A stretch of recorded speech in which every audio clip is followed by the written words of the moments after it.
Hey, hey, hey! Top of the morning to you. I'm Michael. Grandkids call me Roo. And I just took a wholesome, great breath. And it's been a while since I've taken one of those. I've just been fighting a lot of, sinus stuff anyway. So in the words of Huey Lewis, I went to my doctor yesterday and I said, I want a new drug. A one that won't fit. So I took in my art bag. I literally took this to the doctor's office yesterday. Let me get my desk flipped around here. Shaboom. There it is. I took my bug out bag to the doctor's office yesterday. I'd already pre-done my whatever thing online. I got to stop the music. You got to hear this.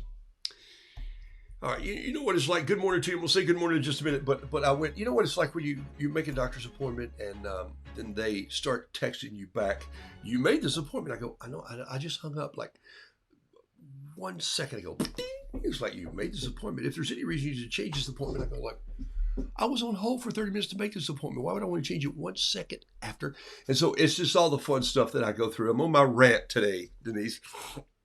And so then they send me fill out this format, this everything in the whole wide world. Is this still your name? I go like, I just gave you my date of birth. And all the way, I go through the whole thing. So I just don't ever fill out any of that anymore. And I go in and I go, I've only gotten older. I haven't moved. I'm still showing up here. That's a good sign. Anyway, so it's a pretty fun thing. I have some fun with it. I'm not rude ever. I always do it with a tongue in cheek. But I did bring in my bag yesterday. And I sit down and the young doctor comes in, lady comes in, and she checks my blood pressure. And I said, don't mess up my white shirt. I just had this one ironed. And she said, Doctor, be in a little bit. Took my pulse, my blood pressure, everything was good, and no temperature, no symptoms. I'd already gone through this. Did you fill out? No, I didn't fill it out. Has anything changed on the form? No, it's only been, I made it yesterday. I got in town and made an appointment 2 days ago before.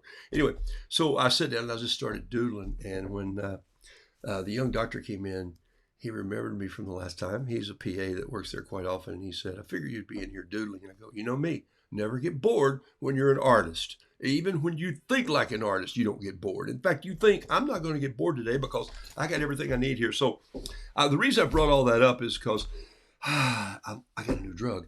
And I'm still a little stuffy, but I've been fighting this for months. And they're figuring out that you got a little bit of an infection in here that you just can't cut out. And it's sinus related.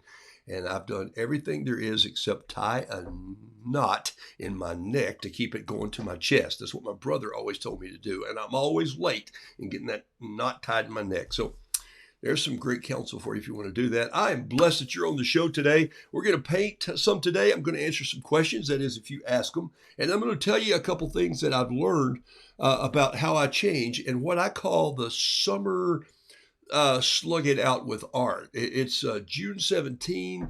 We're in Charlotte. The days can get a little sticky in the afternoons. It gets warm here, but they're cool. I was just in the mountains, so it was refreshing, and I was painting. If you noticed, I'm painting something every day and throwing it out there, and here's why. It's a discipline maneuver for me, especially you people who paint with me on Patreon, and I'll see you on Tuesday. It's that discipline again to go back, find that journal that you started, and go, where did I put that thing? And get back into it. It's a deal to grab your cup of coffee and go 857 for 20 minutes every day. Add 857 up. That's how you get to 20. You should be painting every day if you want your art to improve. This is not about rules. This is not about regulations. This is about thinking like an artist and having the lifestyle of doing something in your work, in your art, in your skill, in your craft. You know, my granddaughter is over here today. I'm going to do a little recording with her, and I think I'm supposed to fix, what am I fixing for breakfast? Crepes, I think. Yeah. Anyway, so, but she got some Sculpey clay yesterday, and she and Carol, she calls her, were having a hard time. Some of the Sculpey was kind of tough, and I went, you know what would make this work, I bet, is the pasta maker, the pasta roller thing. And so I went and got that thing and clamped it to the table, and lo and behold, man, we started cutting it off and slicing it up there and bending it over and folding it, and boom. So, you know, you got to be inventive and you got to think like an artist. Here's what I carried into the doctor's office yesterday. So top of the morning to you. It's showtime. Here's what I carried into the doctor's office right here. There it is. I've got some Kilimanjaro paper on the desk today, and I have a new grit. The new grit's here. You know, those guys are so kind to me. They know that I talk about this magazine because it's a part of my art. It's a part of my world, and it has been for quite a few years now. In fact, I get to write notes back and forth. I'm writing a note today or Monday morning. I'll send her a fresh note to Allison. Allison has been forwarded me emails, and we've had a conversation and just insight on cast iron and all this stuff. She has been the what I call here, I'm going to give you her full title, because she's a senior editor of Grit, and she's leaving to take a new position that I think is great for her family. And so this will be the third executive senior editor that I've worked through here. Oscar Hank Will III is still editor at large. And so, but I see all these names. They just ordered. Eileen Reed is still on here. And and the people who send me the notes most of the time are really a great team. This new person, I've been in touch with Martin. I mean, just all sorts of people. So it's really fun to see how this works. And I may have just blown that. Maybe Allison's staying, and no, I think Allison is leaving. Anyway, the point is that I love getting to know them a little bit, and art has helped me collect that, and they still connect that. So I'm still touting this magazine a little bit, but I got to tell you today, I painted on something that I know absolutely nothing about, and I'm going to show you that. In fact, I'll just show it to you right now. Let me show you what I did here. Here it is right here, and then we'll get back to this paper issue. So here's the new grit, and it's got some, it looks like, I don't know what that is on the front. Grilled, it's cooking with fire. They sent me this as a topic and said, you want to do cook with fire, and I'm trying to say, I'm going to stay away from cooking chickens if you don't mind. Not really. But they send me 4 or 5 issues, you know how it works, or ideas, and then they say, just do your Roodoodle thing. So they told me there was going to be a article in the magazine that's really cool. It's called Chasing Chicken of the Woods. And some of you may or may not know what chicken of the woods is. It's a mushroom. It grows on hardwoods, not conifer trees. Come on, that'll make you sick. But I don't know anything about mushrooms. I don't eat mushrooms. I don't hunt mushrooms. I don't want a dog or a pig that hunts mushrooms or truffles for that reason. So I'm just not there. But it seemed the perfect topic because it was chicken of the woods. So just say chickens of the woods or chickens of the woods. And what comes to mind to me is a bluegrass band. it just popped. They got to think like an artist. You got to go way outside. But think about it. It's mountains. It's in the woods. It's this music. It's mountain music. It's a young boy learning to play an instrument on the stream and walking the mountain paths. And so me, I got into this, and so. But I had to go read a little bit about Chicken in the Woods. So this gentleman here, named Bruce Ingram, has done an interesting article about what to eat, what not to eat. I'm going like, Bruce, I'll be happy to send you a note, and we'll talk. But I'm not eating a mushroom anyway. So there's all kinds of fun things in there. For those of you who are mushroom eaters, it's called Chicken in the Woods. I didn't know it existed. So here's my painting. It's in grit. It's this one right here. It's the bluegrass band, and there it is right there. I painted this bluegrass band. So if you remember a few weeks ago, I was working on a big bass fiddle, and I painted the rooster in a tux. Well, this one didn't need to be in a tux, but that's what started me practicing the what they call the doghouse or the double bass. So I painted this. I painted a little guitar player, and I did a little trim line on here like Johnny Cash, like a Martin D45, because those are great guitars. And I have an old Martin. There's a banjo here that I did, and a little fiddle player. I didn't have room in here to put a mandolin player, but I did put some stumps. This is just a rough little quick sketch. And here's what it says, ladies and gentlemen. It says, everyone welcome. If you would please, if you would please, everyone welcome, if you would, these nearly famous poultry pickers, chickens of the woods. And he says, hey, I thought we were the cornbread fed bluegrass ramblers. And he goes, last month we were, son. Did you see the table of contents? There's a story in there about mushrooms. Listen to me. Art has to adapt. Does that sound like a lesson that I've taught here on this show? Well, it should, because you come out in what it is you're doing. Your heart, your head, your passion, your skill, your art, it all comes out in what your philosophy of who you are. If you always talk about darkness, you probably are going to be a gloomy person. If you talk more about light, you'll probably have a lighter side to you. So my point is that you've heard me say art has to adapt. It doesn't mean you have to change your style tomorrow. But you need to look at your style and say, do I need to shift this way or that way or here or there to make it adapt to the audience? It's called, in the film industry, it's called the culture. You either make culture, you change culture, or you push toward that edge of the culture. Now, can it go too far? Most certainly. It's why people my age miss storytelling. It's because I also live in two cultures. I live in a storytelling culture, and I live in a digital culture. The digital culture is when I post a long video, I don't expect people other than my dear friends and who have plowed through this and who have hopefully learned something from my class to ever sit and watch a 1 hour show that I do where I just ramble and talk and paint a little and ask questions. But this has become a community. And so we pay attention, and you all share more with each other than me. And I love that. Just being a part of that makes my heart lighter. Thank you.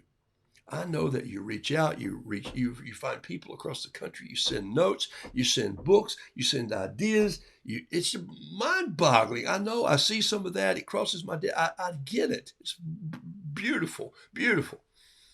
But I also know that sometimes just to watch things long, I know when I do marketing for people, I do it short and I do it quick. And I do it just to the point where 20 minutes is too long.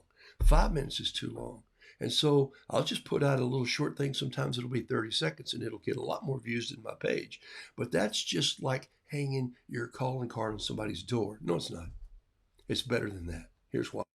This is the world that we connect with people with, but you got to do it in the right way. So here, this is the culture that I live in today. The storytelling culture is the culture that I love.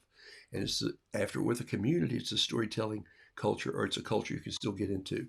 This culture, if you're wandering around like I'm doing right now, thinking what he's going to say next, you'll go swipe, and I'm gone. Swipe, I'm gone. Swipe, I'm gone. Swipe, I'm gone. And so it's pretty amazing what happens with our culture. Doesn't mean last night I spent an hour and a half with 5 little boys, their parents in the room, teaching them the quickest things I could paint.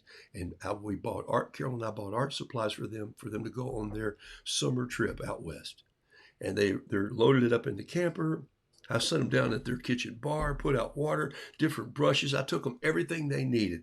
I even mixed the mom a palette box, a small one, a little tin of colors, 2 brushes, a water brush, and gave her an accordion journal and said, I expect some great things when you come back.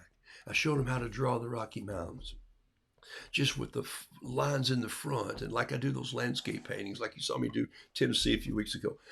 I said, here's a honeybee, here's a dragonfly, watch close, think of what other things look like and draw it. And they started getting ideas, and they stuck with me for an hour and a half. And I'm talking 10, 8, 6, 4, and 2. Now the 2-year-old, well, he decided to go play something else for a while, but come on.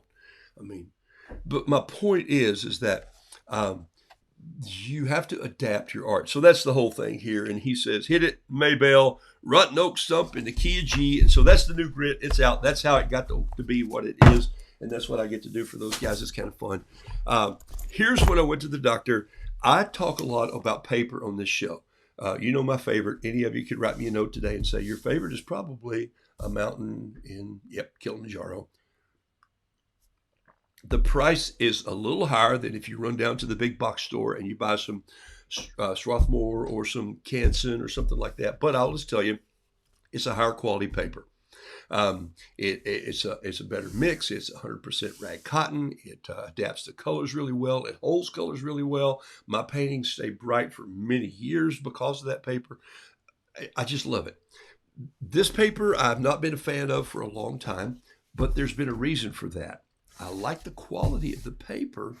I just don't like the tractor page on it. This is a Fabriano paper, but I gave it another try, and I keep it. I don't throw it away, for heaven's sakes. But I never thought of this before. What if I just use smaller pieces of it? How would it respond to my work where I don't see that repeating pattern that I see where it was pressed? Even though it's a cold press, it was pressed.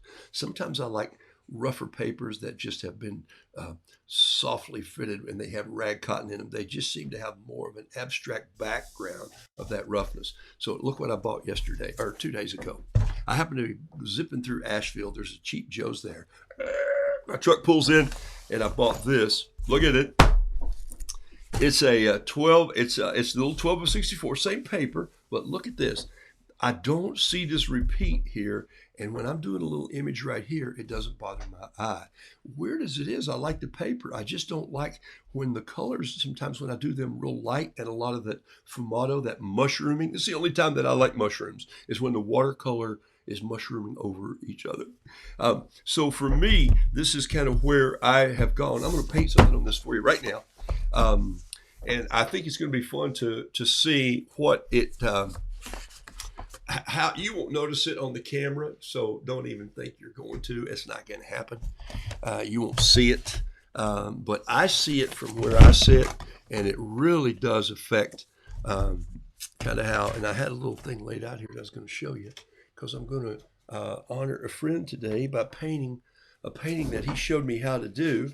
He didn't do it for me. He just on a little piece of scrap paper. He said, if you do this and this, and I don't see it now anyway. So much for that. Here we go. Here, I'm going to do it. And I'm going to do it with a new pen. So here's what I was going to say today. If you haven't done this yet, save a few bucks, sell a painting, go to the art store, and buy yourself, you could do it fluid or Fluid 100 or flame paper makes a little piece of paper like this. This is 4x8, I'm pretty sure, without looking, 4x8. And you go, well, why don't you just cut a piece of paper 4x8? I could. But there's something about slipping this whole thing down inside my bug out bag yesterday, taking it to the doctor's office, grabbing my pen out of here and my water brush and 2 fountain pens and just going like, and he goes, I knew you'd be painting when I got in here. And I said, I knew you knew I'd be painting, so I painted you something. And he said, what? And I said, this. And then I had some fishing flies. If you remember, I posted some yesterday. And he goes, oh, man. My uncle is a fly fisherman. Is it possible if I were to get, and I go, hey, Doc, I got you covered, man. You and your uncle. So I'm going to take him back a couple paintings. But I wanted to show you this. I'm just going to rip a piece off here. It's a pad, so it's only glued on one side. It's Fabriano, same paper, but I just like the size, and it made me think new. Sometimes a new piece of paper, pack of paper, sometimes a new pen. I went to get a brand new Preppy. Yep, my $5 fountain pen is right back on us today. This is an '03 Preppy pen, and I'm going to do a lobster here on this and let it go from there. Let me say hello to some of you. Man, no, let me paint this first, and then I'll come back and say hello. Somebody remind me to say hello. Here, let me just do it right here. Let me just write hello. Because I love you being on here, and I just got carried away on what's been happening. I'm kind of excited because I haven't painted much online the last few weeks. I've been on the road shooting plenty of videos. So here's what I'm going to do. I'm going to start right here maybe on this page, and I'm going to go just a little, kind of a little punky fat head that looks like I'm drawing an arrowhead. Or some of you may say, wait, is he drawing a bee upside down? See there? You got to think, right? Isn't that crazy how that kind of goes through my brain? I just see other little things happening. I bet I could draw this whole thing upside down just if I wanted to, but I don't think I want to. I'll put a little block there, and then I'm going to come in, and then I'm going to just build up a little bit of a body right here like this. Come in. I'm just doing some scratchy marks here. We'll come in here and get another little piece. Okay, so there's the tail on the lobster. Take a look. You'll see that they flare out like this, and then they have these little hairlets that come out. So Tom, when I was in Maine, 2000 and whenever it was, 21, I think we went up there, right in the point of COVID. We didn't wear a mask outside, but we wore them on the airplane, and we were probably supposed to, according to our governor here in North Carolina, but we said, he's not riding with us, so we could care less. All right, so there we go, and then here's this little, so you get these little claws coming out, and see how that hinges out like a thumb? So, by the way, a lobster has, as Tom told me, here's the first question he asked me. He put me on the spot. He said, how many legs does a lobster have? And I said, 10. He goes, you win, I'll help you. So, when you don't know how to paint something, you go find a helper. And so I said, Tom, could we meet? And he suggested we find this little pub that he liked, and the Sea Dog Brewery Company. And so we went there and had a little lunch and talked about painting lobsters. We didn't really paint at the table, I don't think. I may have painted something. And he showed me, he carries a cross fountain pen, which we shared fountain pen ideas, and talked a little bit. The dude is an unbelievable sketch artist, as you see some of his work on our Facebook stuff that we do here. And just a nice man who was an architect. So we talked about Jason and the architects, how you guys have such perspective on things, and the rest of us are trying to figure out where in the world we are. So this is with the Preppy pen, and it's a ceramic carbon ink, and here it is right here. It's a carbon ink cartridge. If you don't have one of these yet, I recommend that you might pick one up just for fun. They don't bleed like this pen, but they will bleed. It's carbon ink. It has a little ball bearing right here that seals it, and so you have to just push it pretty hard, and then it'll take it a while for the ink to get to the nib, but it'll get down there. So here we go. While this is still laying here, I'm just going to take a water brush, and I'll show you what I did yesterday in the doctor's office. I gave him a little lobster. I think there's a little water in here. Yeah, there's some. This is a pintail water brush. I'm just going to come in right here and just start letting some of that. See, it doesn't go dark. It stays, Donna Buckley, if you're on the show today, dang, it stays pretty pain gray. This carbon ink does. So you're probably going to love it. You're going to go, where's that been all my life, and why don't I have that in my arsenal?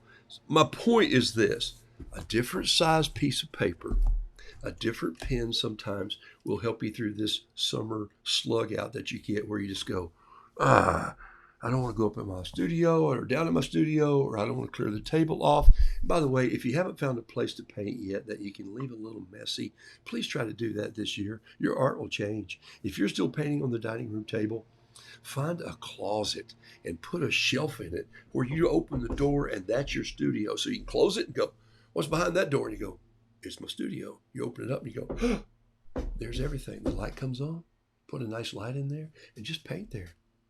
Put a little tiny fan over there and keep it cool. And my point is this: find a place where you don't have to spend 30 minutes bringing out all the stuff you need. That's why this is so important. That's why this fitting in here made me like this Fabriano again. If I'd had fluid paper, I'd have probably picked it up too in this size. It's kind of a fun little pad. You ready for this? Cheap Joe's, the price of this Fabriano pad 4x8 was $4 and something. Are you kidding me? That's fabulous. Okay, I don't want to cut paper like that. And so it's cheaper if I just buy it already cut. So then I am going to just let some of this, this pen is still bleeding because of the watercolor paper, because of the roughness of it. It's keeping this wet a little longer. Now, if I put this on a piece of slick paper, something like, let's see what it does here. This might be, this is probably slick too because it's got a coating on it. I'm just going to do two things. I'm going to put this box here and practice. I'll put there and I'll put this here. Okay, this one I'm going to sweep over right now and just let it go. This one I'm going to let it dry for a couple minutes. See what I'm doing? I went over that one immediately with this. You see that nice little bleed. You're still going to see the line. The line's never going to wash out. But I'm going to leave this one a minute and I'm going to come back. So this is instantly, I'm going to let that one come back and I'll do it in maybe 3 or 4 minutes and see how it does. Because it slowly dries and gets into the paper, and but I can also bring some color into this. But I kind of like this. Wait a minute, is that the same pen? Which pen did I pick up? Yeah, it's the 03 right here. Okay.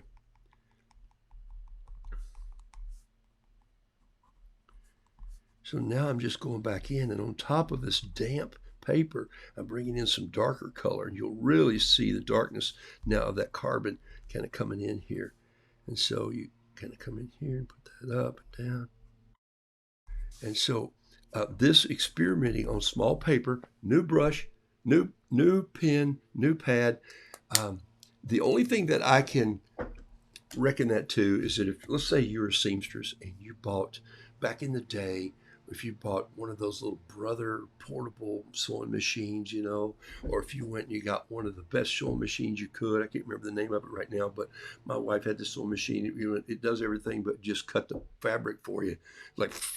And you're going like, whoa, you want to go make something. Sometimes new paper, new pens will be that little jumper cable start to boost you back. Maybe it's just a visit to the art store and pick up one thing. You don't have to go spend $50. Just go spend $10. Go spend $20. $4 for this, $4 for this, or $5 for this, and $4.50. I'm under $10 here, right at $10. And I come back and I have all this kind of a new little piece of energy, jump-started my art engine again, because summer will do that to you. It'll wag you on just a tad. So I wanted you to just know that's how I handle it. All right, I'm going to let this dry for a minute. We'll go back. Top of the morning, Tamberly Marie. Thank you for being on the show. Virginia Mann, Dorothy Beasley. Also you're from the foothills of North Carolina. Pat Brooks, welcome, my dear friend. Pat, sent out a couple of our books. I had one more here and turned it loose to some folks just for fun to see. And so always thinking of you. Ann Westra, blessings to you. Denise Albright, always fun to see you on from California. June Jones, way out on blessings. Heather Kuhlman from out on the West Coast. Pat Lightbody, Beverly Schmidt, Greenville. Mike Paramore says, good morning and almost happy Father's Day. Yep. I don't need art supplies, I told my family. I don't need socks. I don't need a tie. I have 12 or 20 that I don't wear anymore. And my wife will probably buy me a blue shirt. And I have 25 of those, but I wear them on days that I don't wear white when I'm painting in the studio. Marie Pikert, good morning to you. Jean Anthalzer, Linda Schleitning, Andy McBean, Donna Sell Barton. Donna, glad you're on the show today. Sue Kane, all the way from South Australia. Somebody asked me this past week at camp, they said, well, do people from all over the world? And I go, not just all over the world. We're talking specifically Estonia and Munich and South Australia. Sue Kane paints a teacup on Tuesdays. And they went, who's Sue Kane? I said, don't worry about it. I know. And so it's always fun to tell people about some of the work that I see you guys do. I really do share that with friends when they talk about how this is a community. And a couple of folks who say, I just don't get media and social media anymore. I don't keep up with anybody. And I'm going like, It's your own dadgum fault. Look, I don't get lost in news stories, and I don't. I will shut it off and say I don't want to watch that. I don't want to do this. I don't want to do that. But I follow this crowd. I watch what you put on. Everybody posted the other morning and said to our friend, yeah, you know who I'm talking about, Michelle, who painted a Walmart receipt. And everybody said, she's back. All right, Pat Brooks, so Virginia man, Jason Nicholas, thanks for being on, man. You got 1 week of school left. Hey, Jason, by the time you get out of school, the people where I live will be going back to school, brother. But I know you love it, so hang in there. Be creative. All right, here we go. Chris Whitaker, always love it when you're on the show. And there is Terry Tardy Turquoise from Coos Bay, Oregon. So, Terry, we've still got the coin up in the air. It hasn't come down yet. We're deciding whether we're going to take a short trip to New York and see a play and paint in the park, or are we going to go to Laguna Beach to the Pageant of the Masters? So we'll be flying over you as we head out that way, if we go. Let's see here. Yep, here's Linda Slightning who says, yep, I keep a pasta maker just for my polymer clay. Ta-da! Had no idea. I love it. I love it. Think like an artist. Janetta Dobler, I hope I pronounced that right. She says, hello, Roo. Your middle name is Taylor. I have a grandson named Taylor. I was with a young lady last week named Taylor. So back and forth. So welcome to the show. I don't say your name very often, so glad you're here. Thank you. Hope you're thinking like an artist. Miss Carla, what did you miss? Nothing. Me just goofing off here, which is what I do on Saturday mornings. John Robert Small. Hey, man. Welcome from Veracruz. Glad you're on the show. Hope you're doing well. Kim Sheets is on the show this morning. Golly, a lot of people jumped on. Still trying to find your grinds, your style so you can. I love it. Okay, here we go. All of you pouncing on. Who did I not say? Elaine Barnett, Patty Burgess, good morning from the land of Oz. Wamigo. Man, I couldn't watch that movie because those monkeys scared me to death when I was a kid. But, all right, so here we go. Ruth Getke, thanks for being on the show. Kathy Mora, I think I got most of you in there. I haven't seen any questions, but if you have some, throw them on PPP and or QQQ, and we'll go from there. Okay, so look, now I'm throwing the water on there, and you don't see it's beginning to dry in. Wait a minute, that's because my brush was dirty. Shucks. But there's not hardly any. Depending on the paper, sometimes you'll use this and you won't see much change. You won't see much of anything happen. And so that is kind of how I use a new piece of paper and a new brush, or not a brush, but a new pen to kind of get me cranked back up. It's like, as I said, having a new guitar. You go, hey, I'm going to go play this a little bit. I'm just going to take a little bit of blue here in this bamboo brush and just throw a little bit of blue on here because blue lobsters are there. They're a little rare, but so am I when I paint one. And they have just a touch of some orange in the claws. They don't really turn red like everybody paints them red. They don't really turn red until they're cooked. So I prefer to leave mine out of the water while they're on paper because I'm just a Looney Tune.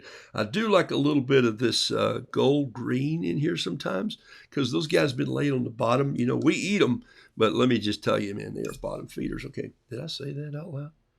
All right, so I'll just touch this. By the way, this might be a good addition to your summer arsenal, and it's a Yasutoma, and it's a 0 or a 1 bamboo brush. And man, I'm telling you, this one's about 1.5 years old. And look at the point on this thing. It's still fabulous. It is a fabulous little brush. I think I got red a little tough there on that, but I'll keep it in there. That's okay. I'm going to use my finger right there and just bring some of that down and just spot it like that. Don't you love painting with your fingers? I think that's kind of fun. And then I'll put these other drawing in. Let me do here. Let me go in. There's something missing, right?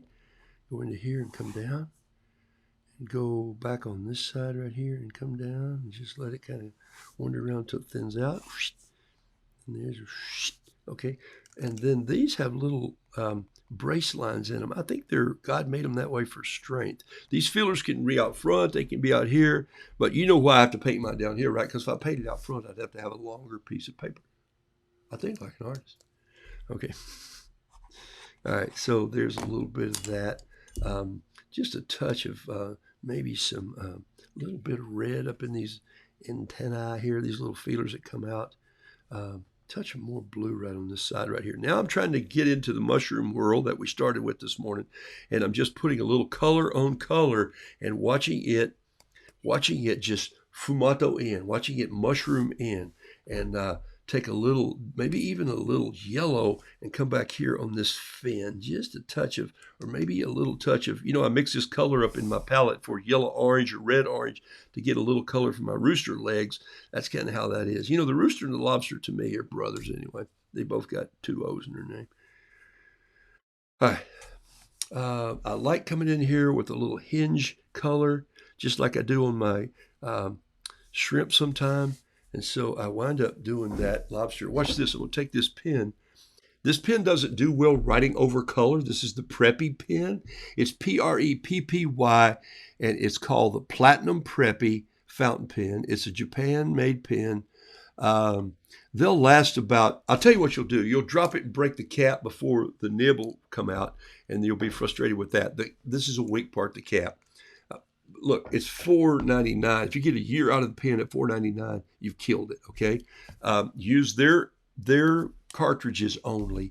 It's not messy. The only time I get ink on me is when I put my hand in my ink, but sometimes you can lay it down on its side and even in these spots and get a little bit of, and I'll also take a little piece of paper here and I'll get the ink rolling really well, and then I'll just drop it in. And I'll put some little spots in here like this. And just let those little spots of black create shadows on the sides of my lobster too. By the way, they are bumpy, rocky, little tough creatures. And so they got these little barbs all over the place here, backing out, holding on to things, holding on to food. They are scrappy. Makes me think of being in Maine. I love that so much. Was showing my journals to some folks last night. That's sort of why I got all into doing lobsters yesterday. I was pulling my journals out this week. I was pulling my journals out to take them to show these boys and help them get started on a small little, look at that, I just made a mess right there. Still making a mess. All right, so there we go. That's a nice little lobster though, okay? And he'll come up with a title, and look at that piece of paper. I'm gonna show you what it looks like in the relationship to it's white on white. So there it is. It's as big as this right here, which is 4x8. And that's it. It made me just go, I like the style of this. It gives me a little bit more headroom to build something. Sometimes little journals are so small for me. Like when I buy a little journal like this one right here, I can hardly paint in it. Okay. I'm just kidding you. Okay. But they'll give you an idea of what I do. Okay.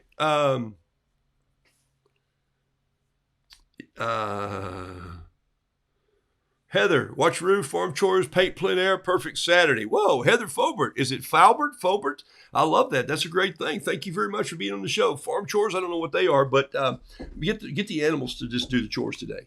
So, yeah, I have one of those Saturdays. I have to paint, and then I've got to go make crepes, and then I think I've become production engineer to record a song.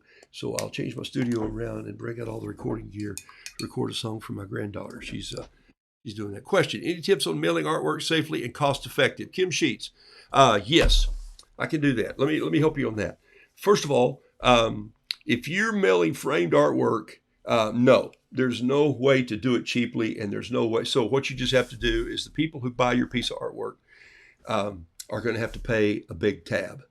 And then they may not even like the frame you put it in. So if you're framing it, stop.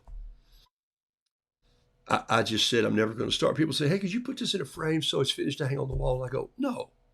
Hire somebody locally to do that, and let me sell you a piece of inexpensive original, which I can still do. Have you noticed that I start all my auctions at $8.57? You can get, I'll throw this out there today. You can find, I sold a painting this week for $12. And people go, that seems almost offensive. And I go, to whom? And it's weird, isn't it? What people do is I sold this one for $20, and they go, I can't believe you sell a piece of original art for $20. Why would you do that? And I go, because for $20, I can buy 2 more of these pads and 2 pens. See, I think like an artist. I don't think like a young kid doing art who thinks I'm going to paint something and somebody's going to give me $250,000 for it. That's not the world that I live in. That's my adapting to culture. So what I do is I also I also give away art when I feel like it and when I want to, and that's a lot of times. I gave away 4 pieces, 6 pieces of art yesterday. One to the doctor and 5 to the family I was with last night. Everything I painted, I gave to them and said, pin these up in your travel trailer when you go and bring them out and look at what we've done. And I gave them a little palette and they said, what if we need more paint? And I said, if you guys need more paint, then I don't want to see your artwork. And they looked at me like, man, you're a tough old grandfather. And I go, no, you're using way too much paint. Back off. Let the paper show through. That's what watercolor is about. It's called watercolor, not coloring water. Okay, you're not dyeing the water. You're letting the water bring the mushroom effect in. And so for me, I ship all of my art flat. And if you've ever received a painting from me, you received it. I'm going to tell you all my tips today. Here they are, right here.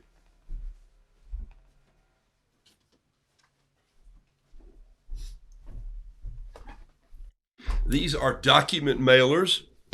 They're called Stay Flat. They are document mailers. I buy them at, I buy them online. I have to buy 100 at a time or sometimes 200 at a time.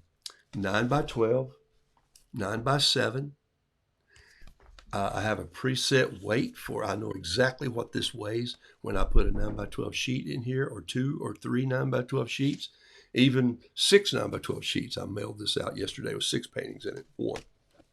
For this one, I know what it weighs, so I take that and bump the average up so I don't ever want my customer on the other end to go, well, there wasn't enough posted, and 15 days later it comes back to me, and I'm going like, what a mess, my fault. So I'd rather just up the ounce. I have a scale. These are, I think it's value mailing or value mailers, I believe, is on .com. Don't anybody put the link out, and I'll put one out because I'll know which one it is. And I don't buy these at office supply stores because they cost $1.50 each.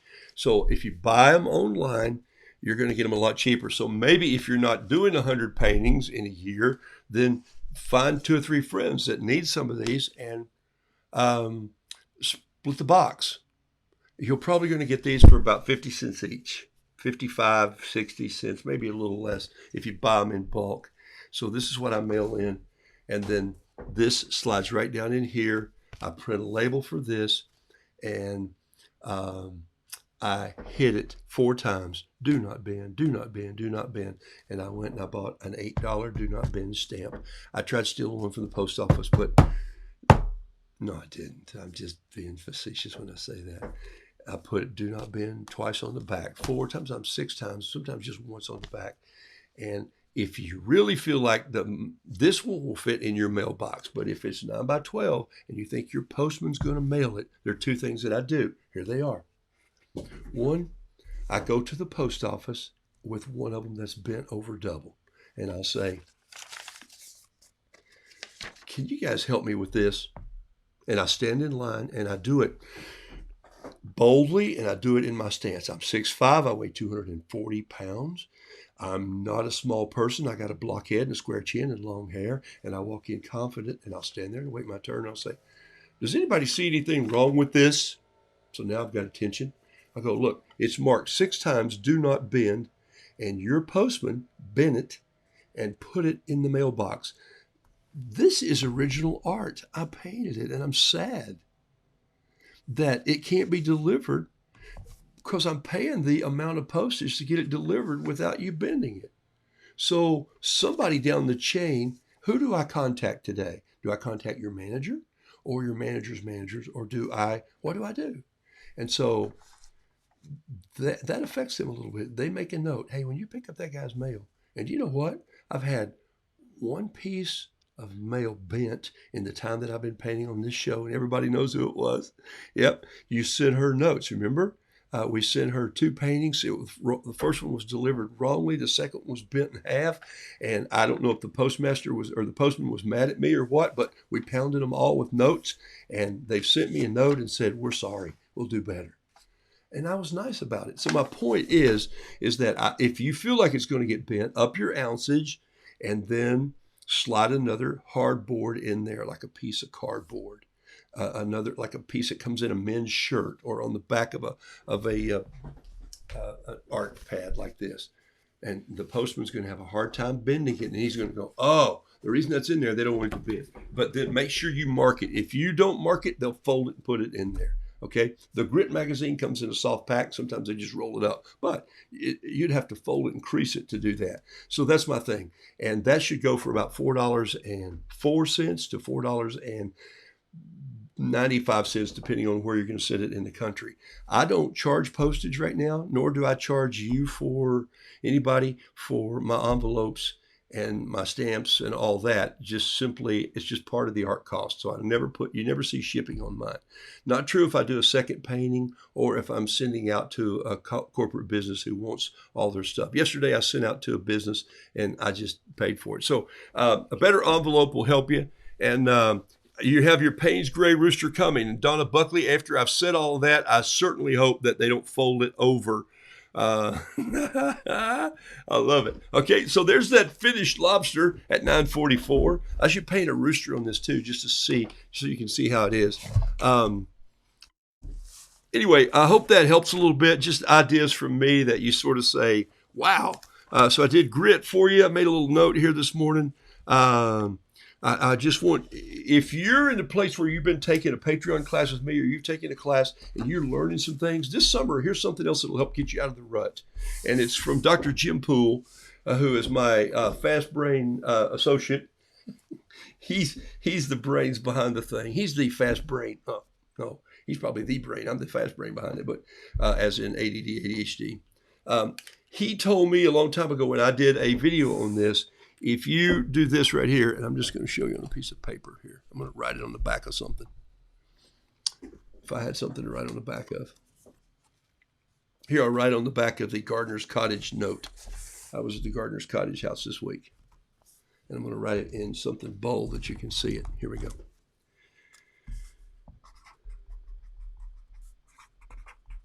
See one. Do one. Teach one. Last night, I spent that hour and a half, almost 2 hours with these young boys and their parents. And I said, okay, let's draw a honeybee. Why? Because I want you guys to take little pieces of paper like this on your trip. I don't want you to do what every school kid is taught to do in the world. Get the biggest paper you can find, draw a big old sun on a little tree about this big, and then a bird. And I know I don't want you to do that because you're in a travel trailer and you got a compact space. So I'm taking you small paper, small journals. All this gets cut in half. Parents, yes, yes. And then pass it out like this. You guys look across those mountains and go, I'm just going to paint that. So make your composition small. So one little bee on this piece of paper. And so I said, here's how you paint a bee. You draw a Christmas light. What do bees go to? Flowers. You do a little crushed flower. And so they did it. They said, okay, we think we can do that. And I said, well, I certainly hope so. And so we started doing it. We draw that little Christmas bulb. There it is right there. There's a little Christmas bulb and a little crushed flower. Some of your bees, by the way, that you guys are doing, oh my gosh, they're just brilliant. They are absolutely brilliant. I love them. I talked to them about drawing the legs on the bees and bring the wings out like this. Let them just go. What if it run out of page? Who cares if you run out of page? Nobody cares. Okay? The bee's flying off the page. Okay? That's where he's going. And so we'll box in there. We'll box in there. We'll come here. Come down through here. Little eyes up there like that. And so then I got to draw a couple legs coming down here. And then these big back legs coming down off the back. So I said, okay, you see one? Okay, do one. And so they would start, working on it. And that's how I teach art. And then, because what I'm doing is teaching. So basically, you have been seeing me do this for a long time. You've been seeing me. You've been doing it for a while. Now teach it to somebody else this summer. Maybe it's a child. Maybe it's a grandchild. Maybe it's kids at the local, who knows where. I've done things for DSS, which is really fun to go down and have them put together a little art thing for you and just say, hey, we found some art supplies. In fact, you know where you find them? people will give them to you, or a church will buy them for you, or you go to Walmart and say, hey, I'm doing this for the local DSS and they need some art supplies. Can you give us some old crushed paper in the back that fell out of the box or it's been ripped when you were trying to put it out on the, ask people for things and they'll give it to you. And so basically what I do then, look at this, I'm going to take this flare pen and just do the legs of this bee in a flare just because I have it here. I love that. And this, if this were Jason, he'd be doing with a Sharpie. Okay. And so there's this. I love painting bees' wings. Here's why I'm going to grab a little bit of French gray. I'm just going to drop it right in the wing like this. Just a little French gray right there. I'm going to grab a little touch of just some natural brown. Bring it in like this. I'm going to wet my finger just a little bit and just use my finger to come in here and do the wings like this. And just and this paper, by the way, for bees looks pretty doggone good. That's a good bee, even if I did do it in, what, 2.5 minutes. And so then bees, of course, I told those little boys last night that you're going to have to help each other. And you're going to have to share. And these are 2 brushes. You get one, you get this one. I divided the brushes up. I said, but at some point in time you say, hey, can I borrow that? The answer is yes. Why? Because some man just gave you this. I'm that man. So they really used to belong to me, but now they belong to you. Well, they didn't belong to me. I bought these. So it gave them a great feel for how art should be shared. So I'm telling you, see one, do one, and then find someone you can teach one to. Is it a grandkids? I've seen pictures this week of some grandkids painting with you. And if I've been any part of that, the light comes on again. Ta-da! I'm excited. I don't need a reward. I don't need my name called out. I just need to know that something that you're doing, that I'm doing, has been passed on. That's fabulous. I love it when that happens. Okay. My sis, Connie Lewis, painted at the lake and gave it away this week. The little girl said it's the best day ever. Don't you love that? Okay. I use ultrafine Sharpies. Kimberly Salowich says she uses ultrafine. I don't use many Sharpies because I tell you what, who does is Jason uses all the Sharpies up in the whole world. And so I think I have an ultrafine Sharpie. I may not even have, I do have a Sharpie here. The reason I don't use Sharpies is for this reason right here. I'll show you what that reason is. Okay, there's a Sharpie. It's a bad Sharpie, but there's the reason I don't use Sharpies right here. Look. Oh, yeah, no bleed. And so I don't get that softness, whereas if I use a flare pen, like the one I just had right here, watch this. So this is Sharpie. This is flare right here. Here's a flare pen. Look at this. All right, here's why I use the flare. Look at that. And look at the purple that came out of that. Oh, my gosh. I love this. I get to cheat. This is a beautiful color. This would have been great on that lobster. So the old flares, these are the old ones from the days of yore. So I wanted to make sure you remember that for this summer. Remember, my whole talk today was about getting you off of the summer rut, because we'll all get into it. And that's what happens sometimes when we just do that. I'm going to put a little orange in this color just right here. Just touch it with a damp brush. I'm going to drag it over. And I spent some time last night showing those guys how to do that. I said, remember, you need to put a little bit of water on there first, and then a touch of color. Then clean your brush out and go dab it 3 times, like boop, boop, boop. And then use that damp brush to drag that water over. What are you doing? You guys are playing in the creek. You're going to be playing in the creek this summer. Well, this is your creek. Move that water around and get it to haul your color around to where it needs to go next. And you're going to be happy with your painting if you do. If you treat these watercolors like crayons, you've not helped yourself nor the art of watercolor. So stop doing it. Okay? All right. Now, what I do here is, just because this is a little bee, I just go to splatter some little yellow paint down in there around him like this. Just make him look like he's flying in sunshine, which I love. I even took them a straw last night each and showed them how to blow the sky around a little bit. And it blew, pun intended, it blew their minds. They went, you got to be kidding me. I painted a little spot of water. I went and got some blue just like this. I dropped it right on the water spot, just a little bit like that, a little more water right there. Same over here, just a touch. Wherever it's going, you see it. They started to see it go, and I'm going like, that's what I'm talking about. Dropped a little more water, and then I went and got the straw, and I just blew it out a little bit.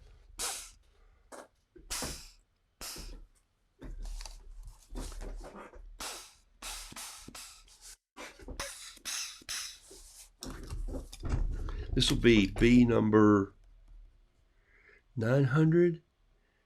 Oh my gosh, what did I do? 74. Oh, 975. Oh, 975. I promised Mike Paramore I was going to be in touch, and I just have not had time to work on my project for what I want us to do. But I'm getting close to 1,000 bees.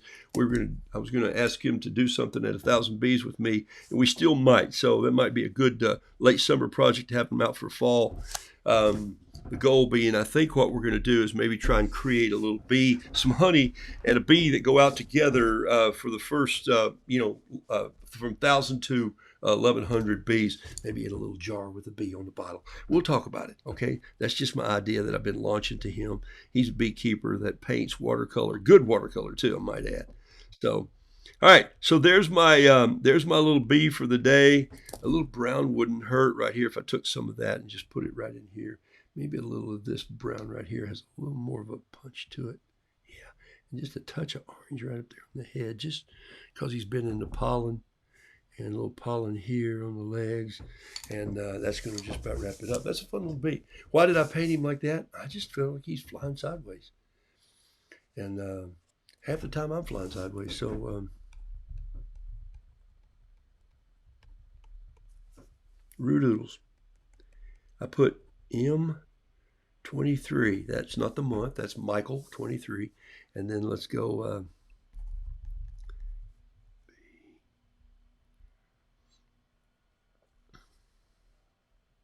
Be something, right?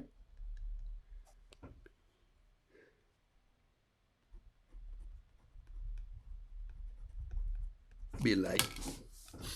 Okay. Put down the brush, Roo.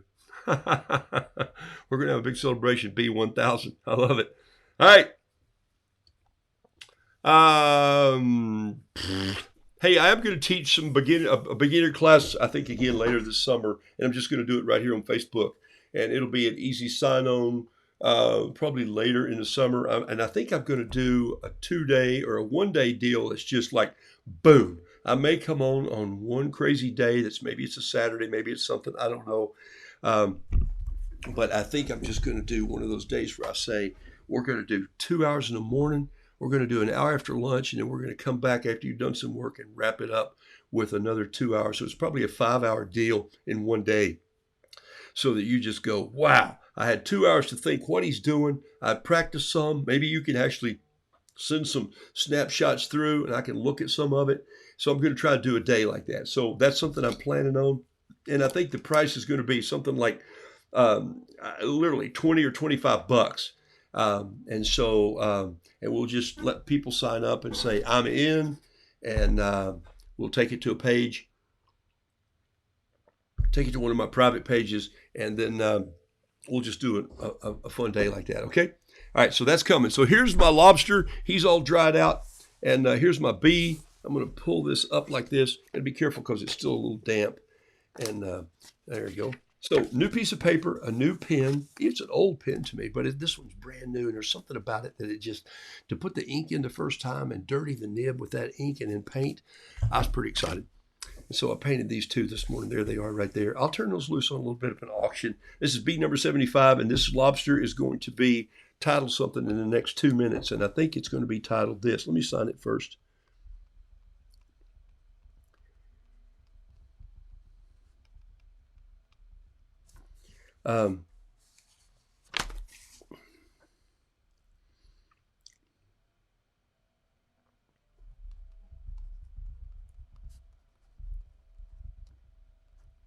Shoot, I spelled it wrong.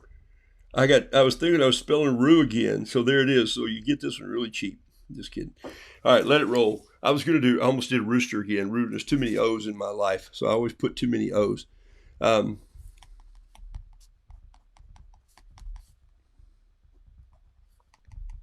love to go back now and just put some dots on there. And I think he needs a little bit of, somebody told me to put the brush down, but hey, that's my biggest thing. I'm going to grab a little orange right here and just pop a little bit of orange beauty spots right in there, just like that on that. I believe he needed it. Yeah, I wanted a little touch of, oh, that's it right there. And I wanted to put spots right there. Okay, when whoever gets that will look and go, come on, where did those little spots come from? All right, so they're 4x8, and I'm going to let them fly like that. Be a light and let it roll. And so there we go. I like the sound of a day of art. Yeah, that'd be fun, wouldn't it? We'll choose a day that we can do it, and but it'd be fun to do 2 hours in the morning, then take a break, come back and do an hour in the afternoon after I've looked at some of your work. Say, hey, you got an hour and a half or two to post a little picture if you want me to look at it. And then come back in the evening and wrap it up and say, okay, questions and how did you do? What did you learn? I think that'd feel more like a class to do without you guys flying to somewhere that I am, which is like outrageously expensive. And so this would be a fun way to do that. And we might just say it's $25. Who wants to show up across the country and do a 25-day art class? I mean, nobody offers 25. You know, I've got a lady that sent me a note the other day, and she's offering a 1 day for $350. I'm going like, I can't do that. Okay, so yes, a day. All right, we'll put it together. Painting is never finished until it's sold. Right you are, Mike. I'll probably do something else on this one in a little bit. It's 9:59. I'm out of here like a herd of turtles.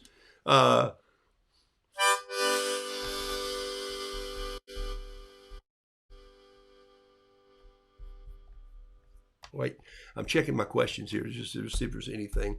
I'd love for a day to hang out with y'all for a day. Sounds good. I'm in. Okay, great. Got some takers already. We'll do it. And I just blurted that out, but I've really been thinking about it. I got it in my journal. And I've misplaced one of my journals. I got to find that rascal. Tips for getting out of a creative rut. Are you still doing Patreon? Yes, Heather, I am.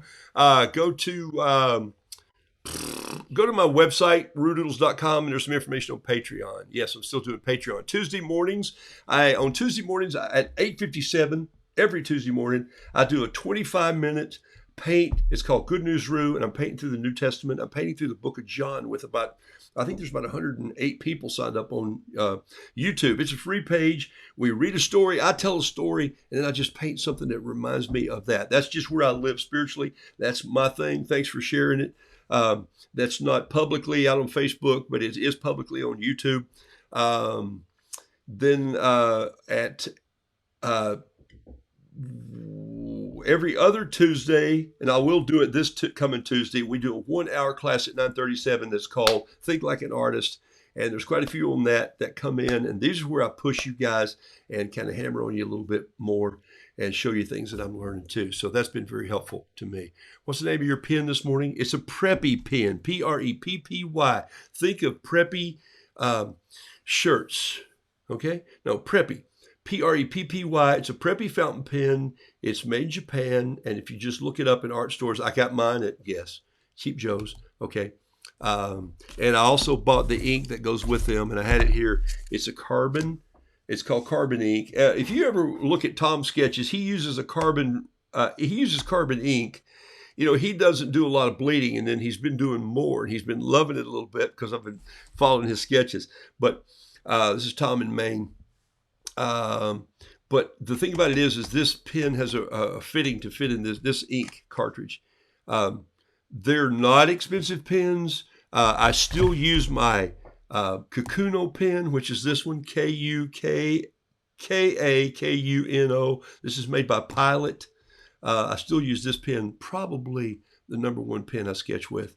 This is getting up there because they're inexpensive just to carry in my pocket. This one's still only $16. Look, I don't use real expensive tools here. I don't need them. This is a Metropolitan fountain pen by Pilot, and it's a medium pen. It uses the same cartridge of these two pens, and I use Pilot cartridges for those. So that's the only part that can get confusing sometimes. You keep the cartridge that fits your pens. I know the cartridge by looks, and there's 2 cartridges in here for every fountain pen that I use, and this is always in my bag. I hate to go out and go, hey, I'm going to sketch these. No, okay. Any birds like Gracie moving around anymore? I'm not sure. Do you feel like smaller paper forces you to be more creative? Yes, Jason. I feel like smaller paper forces me to change my composition and just grab that one piece. I feel like that has set my mind to say, oh, How am I going to paint this whole barn and all the fence and the 4 cows? I don't want to see that anyway. I just want to see one cow's nose. Thank you for somebody painting the cow's nose. I just want to see the pulley at the barn loft hanging down with a piece of rusty wood. I want to let my imagination live. So that's why I do that. And I think that's a good point you catch. Any tips on mailing artwork safely? I think I got there. Kim, if you need more information on that, send it to me. And send me a note, and I'll send you a direct link of some of that stuff that I use, okay? And then I just, seriously, I wasn't making that up. I went and talked to the post office, and I just said, hey, you guys are killing me. And I took my postal lady that drives by here. I put these in the mailbox. I don't even take them to the postage. I print postage here, and I hang some on my flag if they're 9x12. And I said, hey, this is original artwork. This is what this old man does to earn his dinner out money, and so we treat her well. And I said, thanks for handling these with great grace. And she said, you're welcome. Makes a big difference. Okay, know your postal deliverer. Now you can't know on the other end, but you can call them and fuss at them and say, gosh, these people here treat me really well. You guys are treating me. You're tearing up my artwork because I don't want to spend the money to insure it. All right, I'm out of here. I laid my harmonica down already once. I don't know what to do with it.